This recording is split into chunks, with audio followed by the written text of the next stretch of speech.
Hello मेरे बच्चों, कैसे हैं आप सब। आई होप कि आप सब बहुत बढ़िया हैं। जैसा आप सबको पता है कि आपकी अर्धवार्षिक परीक्षा जो है बहुत ही नज़दीक है, इसलिए मैं आपकी तैयारी के लिए बेस्ट तैयारी के लिए जो आपको सैंपल पेपर लाया हूँ, इसी तरह आपको देखने के लिए मिलेगा। ठीक है बच्चों, चलिए शुरू करते हैं। हिंदी का है। प्रत्येक क्वेश्चन को मैं बताऊंगा, पूरा सैंपल पेपर इसमें बताऊंगा आपको, और एक एक क्वेश्चन को अच्छे से आपको याद करके जाना है और पूरा पेपर लगा के जाना है। ठीक है। टोटल क्वेश्चन जो है आपके सामने देखो, इधर पता चलेगा आपको। टोटल 80 नंबर का पेपर होगा आपका। ठीक है। ये जो है सबसे पहले आपको इंस्ट्रक्शन दिए गए हैं, कुछ निर्देश हैं, तो उनको वीडियो को पॉज करके आप इजीली पढ़ सकते हैं। अब अपठित गद्यांश जो आपको पैराग्राफ है, गद्यांश हैं, वो आएंगे आपके 16 नंबर के। ठीक है बच्चों। ओके। और रचनात्मक और व्यवहारिक लेखन मतलब राइटिंग स्किल जो है वो आएगी आपकी 20 नंबर की। उसमें आपको फीचर आलेख फीचर या पत्र लिखने के लिए दिया जाएगा। ठीक है। पाठ्य पुस्तक आरोही जो है आपकी आरोही पुस्तक है, उसमें से आएगा आपका 32 नंबर का। और बितान जो आपकी बितान दूसरी पुस्तक है, उसमें से आएगा आपका 12 नंबर का। ठीक है। सबसे पहले मैं आपको ले चलता हूँ उसके क्वेश्चन आंसर पर, और क्वेश्चन आंसर देखेंगे किस प्रकार से क्वेश्चन आंसर है। ठीक है बच्चों। तो क्वेश्चन आंसर पे हम आपको ले चलूँ तो देखो, क्वेश्चन आंसर इसको पढ़ के आप इन्हीं क्वेश्चनों को आप ध्यान से और बढ़िया तरीके से तैयारी करके जाएं। देखो, निम्नांकित में से कोई 4 प्रश्न सॉल्व कीजिए। ठीक है। 4 प्रश्न जो है आपको, 5 दिए गए हैं, 4 बताना है आपको। ठीक है। और प्रत्येक जो है 2 नंबर का है। तो देखो, मियां नसरुद्दीन को नानवाइयों का मसीहा क्यों कहा जाता था। अब आपको पता होना चाहिए बच्चों कि मियां नसरुद्दीन जो है उनको नानवाइयों का मसीहा क्यों कहा जाता था, क्योंकि बढ़िया रूमाली रोटी पकाते थे वो। ठीक है। और उन जैसी कोई भी रोटी नहीं पका पाता था। ठीक है। और उनके जो है पुरखों से भी वो काम चलता आ रहा था। इसका सटीक आंसर के लिए आप मेरे चैनल पर जाएंगे तो आपको सेकंड चैप्टर जो है मिल जाएगा हिंदी का। ठीक है। आपके चैप्टर जितने भी हैं वो सब अपने चैनल पर अपलोड है। स्पीति के लोग जीवन यापन के लिए किन कठिनाइयों का सामना करते थे। तो बच्चों, स्पीति में जो लोग हैं वो जीवन यापन के लिए बहुत सारी कठिनाइयों का सामना करते थे। जैसे वहाँ पर यातायात परिवहन के साधन बहुत ही कम है ना, संचार के साधन कम है। और आज के समय में संचार और परिवहन के साधन से ही अधिकतर जीवन जो है चल रहा है। ठीक है। कृषि विभाग, और इसका भी आपको जितना भी जो भी आंसर चाहिए मैं आपको बताऊं, मैं डिस्क्रिप्शन में लिंक दे दूंगा, वहां से जाकर आप हिंदी के चैप्टर कंप्लीट देख सकते हैं। याद रखना, डिस्क्रिप्शन में लिंक है, वहां से अगर आप देखें एक एक चैप्टर का आपको मिल जाएगा एक आंसर। कृषि विभाग वालों ने मामले को हॉर्टिकल्चर विभाग को सौंपने के पीछे क्या तर्क दिया। ये है आपका जामुन का पेड़ है ना, जिसमें वो एक दब जाता है, एक व्यक्ति कभी दब जाता है, और जो है उसको जब तक वो मर नहीं जाता जब तक लोग देखते रहते हैं तमाशा। ठीक है। वो इसी का है आंसर। नेहरू जी भारत के सभी किसानों से क्या प्रश्न बार बार करते थे, और धनराय मोहन को अपना प्रतिद्वंदी क्यों नहीं समझता था। क्योंकि भैया वो धनराय जो था वो एक तरह से लोहार था, और मोहन जो है वो पंडित था, है ना, इस तरह से वो है उसमें। और देखो क्वेश्चन आंसर अब जो है आपको इस 3 नंबर के क्वेश्चन दिए गए हैं। लेखक ने लता की गायकी की किन किन विशेषताओं को उजागर किया है। ठीक है। राजस्थान में कुई किसे कहते हैं। कुई जो है एक कुआ का छोटा रूप है, जिनको चेजारू बनाते थे। ठीक है। उनको गांव की तरफ से जब किस खेती किसानी होती थी तो उनको कुछ अंश दिया जाता था, यही उनका मेहनताना होता था। ठीक है। आप इसका सटीक आंसर के लिए आप डिस्क्रिप्शन में लिंक है, वहां से अगर आप देख सकते हैं।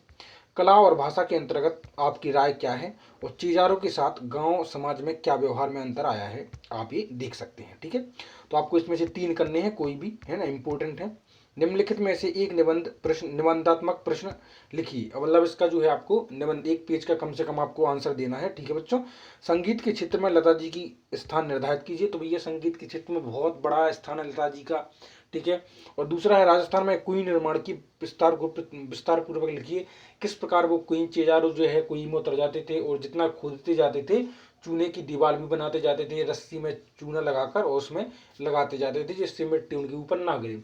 अत्यधिक नीचे जाते थे तो ऊपर से मिट्टी फेंकी जाती थी, वो एक बड़ा सा हेड टाइप का वो ऊपर से लगा लेते थे, जिससे मिट्टी उनके सिर पर ना गिरे, और ऊपर से मिट्टी फेंक कर जो है नई ऑक्सीजन जो नई हवा ठंडी हवा है उनको वहां तक पहुंचाया जाता था। तो इस तरह से क्वेश्चन आंसर तो होते हैं कंप्लीट। ठीक है। 14वां प्रश्न तो हो गया आपका। ठीक है। 15वां भी हो गया। अब चलते हैं अपन इस पर। देखो इसमें क्या कहा गया है आपको, 13वें क्वेश्चन में कहा गया है कि निम्नलिखित में से किसी एक गद्यांश को पढ़कर संबंधित प्रश्नों के उत्तर लिखें। ठीक है। पंडित अलोपीदी ने नमक का दरोगा जो आपका आरोही में चैप्टर है उसी के आधार पर आपको दिया गया है, तो इसको आप ध्यान से पढ़ें। वीडियो को पॉज करें। ठीक है। यदि क्लियर नहीं दिख रहा है तो आप इसको वीडियो क्वालिटी इंक्रीज कर सकते हैं। पंडित अलोपीदीन कहा करते थे। अब क्या कहा करते थे तो पंडित अलोपीदीन। ठीक है। तो अब आपको बताना है, इसको पढ़ के आप इजीली इसको पढ़ सकते हैं। ठीक है। वीडियो को पॉज करें और इसको पढ़ें। ठीक है। पंडित अलोपीदीन का लक्ष्मी जी पर अखंड विश्वास क्यों था। ठीक है। पंडित अलोपी जी ने लेटे लेटे वर्ग से क्या और क्यों कहा, और पंडित अलोपी जी ने दरोगा से किस बारे में पूछताछ की। ठीक है, या फिर आपको जो दूसरा वाला जो मोहन वाला चैप्टर है, ठीक है, गलतालुहा, उससे भी आ गया है, तो आप उसको भी सॉल्व करें। मोहन ने किसकी भविष्यवाणी को सिद्ध कर दिया। ठीक है, ठीक है, तो शायद मास्टर जी की भविष्यवाणी को उन्होंने सिद्ध कर दिया। बंशीधर तिवारी कैसे यजमानों की जो है पूर्वताई करते थे। बंशीधर तिवारी को पैतृक धंधे ने क्यों निराश कर दिया। बंशीधर तिवारी की अपने पुत्र मोहन से क्या अपेक्षा थी। ठीक है, इस तरह से आप इनको सॉल्व कर दें। अब चलते हैं हम क्वेश्चन नंबर 11। देखो क्वेश्चन नंबर 11 जो है, बे आंखें है ना, बे आंखें मतलब किसान की जो आंखें हैं जिनमें दर्द है, याद रखना कवि ने बताया है। बे आंखें कविता में किसान की पीड़ा के लिए किन्हें जिम्मेदार बताया गया है। तो आप जानते हैं जमींदारों को, है ना, और साहूकारों को जिम्मेदार बताया गया है। और इसका सही आंसर आपको चाहिए तो आप डिस्क्रिप्शन में लिंक है, वहां से जाकर आप इन सभी चैप्टरों को देख सकते हैं। ठीक है, तो बे आंखें कविता है उसी का है। आओ मिलकर बचाएं कविता आदिवासी समाज की किन बुराइयों की ओर संकेत करती है। ठीक है, तो इसको भी आप सोल्व करें। क्वेश्चन नंबर 10 में आपको निम्नलिखित में से किसी एक पद्यांश का भाव सौंदर्य और भाषा स्पष्ट शैली जो है स्पष्ट कीजिए। तो दो दो नंबर यानी 4 नंबर हो जाते हैं, इनमें से एक या दो, जो दो दिए गए हैं ना आपको, एक और दो अथवा लगा है द, इसमें आपको करना क्या है, 2 नंबर का तो है आपका भाव सौंदर्य और एक 2 नंबर की है भाषा शिल्प। ठीक है, भाषा शैली किस प्रकार से है आपको। ठीक है, भाव सौंदर्य में आप लिख सकते हैं अलंकारों का प्रयोग, छंदों का प्रयोग, या किस तरह की जो भाषा है, ठीक है, भाषा शैली है, इस तरह से आप इनको सॉल्व करें। इसके बाद आपको दिया गया है क्वेश्चन नंबर 9। क्वेश्चन नंबर 9 में कहा गया है निम्नांकित पद्यांश को पढ़कर निम्नलिखित प्रश्नों के उत्तर दें।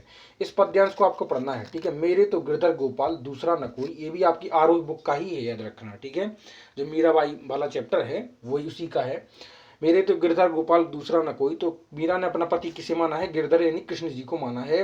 मीरा ने लोक लज्जा किस प्रकार खोने का वर्णन, खो जाने का वर्णन करती हैं। ठीक है, मीरा ने प्रेम रूपी बिल से किसने किससे सींचा है, और मीरा किसे देखकर प्रसन्न और अप्रसन्न होती हैं। ठीक है, इस तरह से आप इसको कर सकते हैं, या फिर आप इसको भी कर सकते हैं। ठीक है, कहाँ तो तय था चिरागा हर एक घर के लिए, कहाँ चिराग मैसर नहीं शहर के लिए।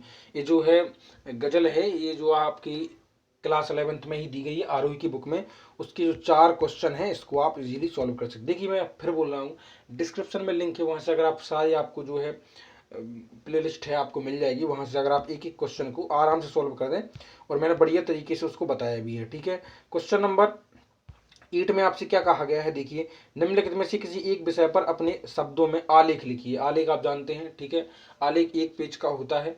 ठीक है, आपको अच्छे से निबंध जैसा नहीं होता है, याद रखना। ठीक है, तो बाल श्रम और उपेक्षित बचपन, निःशुल्क कन्या शिक्षण के परिणाम, और पंचायत स्तर पर कंप्यूटर क्रांति, इनमें से आपको किसी एक पर आपको लिख देना है।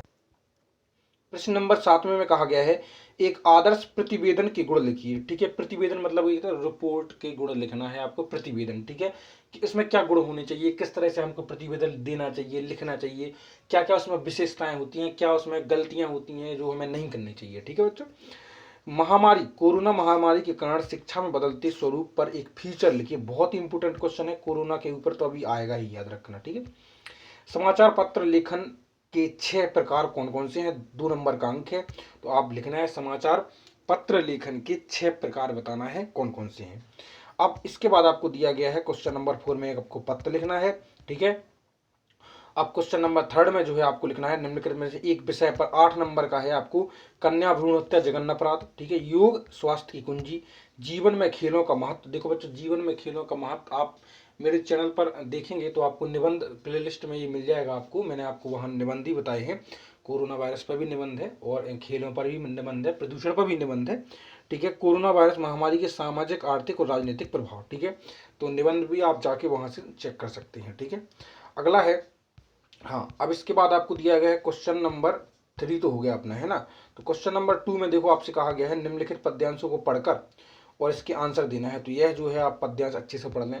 यह धरती है उस किसान की जो बैलों के कंधे पर बरसात धाम घाम में जुआ भाग कर रख देता है। ये जो है आपका आरोह वाला, आरोही का किताब है, उसका ही जो है आपको पद्यांश दिया गया है।